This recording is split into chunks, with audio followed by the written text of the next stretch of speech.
Hello and welcome to the International Press Review. Florence Villemino joins me in the studio. Hello to you, Flo. So Julian Assange is getting a lot of attention, as we might expect, in the international press today, after he was granted asylum by Ecuador. And the WikiLeaks founder is currently holed up in Ecuador's embassy in London, where he's been living for almost 2 months now. 2 months, that's right. And as you can imagine, it's getting a lot of attention in the British press. It's on the front page of The Guardian today. The UK and Ecuador go head-to-head over Assange. And here you see a photo of some campaigners showing the support for him outside the Ecuadorian embassy. Now, there's an interesting piece, this time in The Independent, by Oliver Miles, a former British ambassador to Libya, who takes a closer look at just what political asylum means for Assange. And according to him, it's not a free ride, because asylum there in the Ecuadorian embassy means nothing if he's stuck here in London. Well, they're in London, and he can't move out of the embassy without facing arrest. So this status of political asylum doesn't really mean that much for him.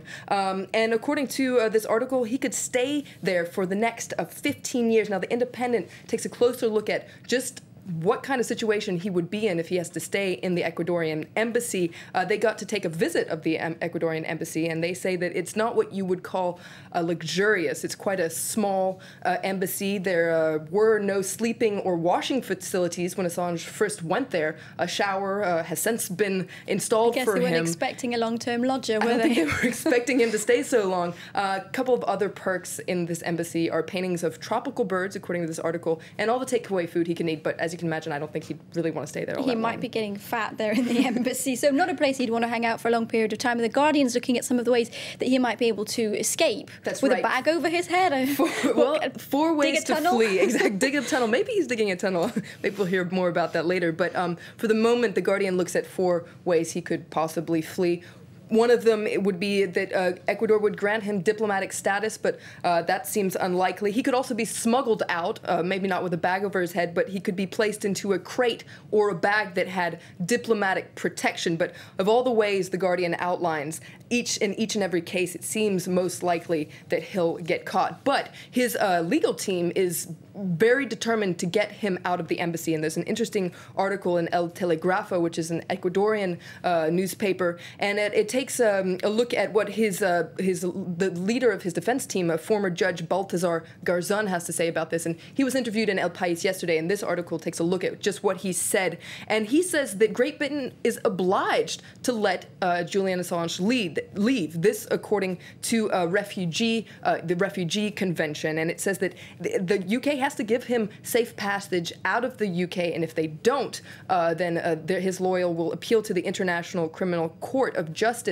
And his lawyer points out that the reason that he's been granted this status is because his life is at risk, because he says that this whole pretext of being extradited to Sweden is in fact for him to be extradited to the United States, where he could face charges, perhaps torture, according to his legal team, and even the death penalty. Exactly. Right, I understand. So the British government, though, are naturally quite upset about this situation. That's right. The Ecuadorian officials accused the British Foreign Minister William Hague of threatening to attack their embassy. Now, William Hague said this was not at all what he said, but tensions are running high, and there's an interesting cartoon in The Guardian that I think outlines the situation quite accurately. There you see Hague in a huge battleship with a cannon aimed at the Ecuadorian embassy, but he's saying, can't we be civilized about this? And in their editorial, The Guardian urges the government to stay patient and do the right thing. It says that in legal and moral terms, Assange cannot properly be described as a refugee. It's wrong of him to claim the status. It's wrong of Ecuador to have granted it to him. And it says, let's not forget that Assange is wanted for accusations of sexual assault in Sweden. These are very serious and non-political accusations. But the article points out 2 wrongs don't make a right. Britain shouldn't threaten to attack Ecuador's embassy. What Britain should do is just be patient, because threatening to attack any kind of embassy puts British diplomats at risk, and also it shifts the attention away from the real issue, which is these allegations of sexual assault. Clearly a very diverse range of opinions on this thorny issue of what will happen to Julian Assange. Many thanks to you, Florence Villemino, and that was in the papers, the international version. Stay tuned to France 24.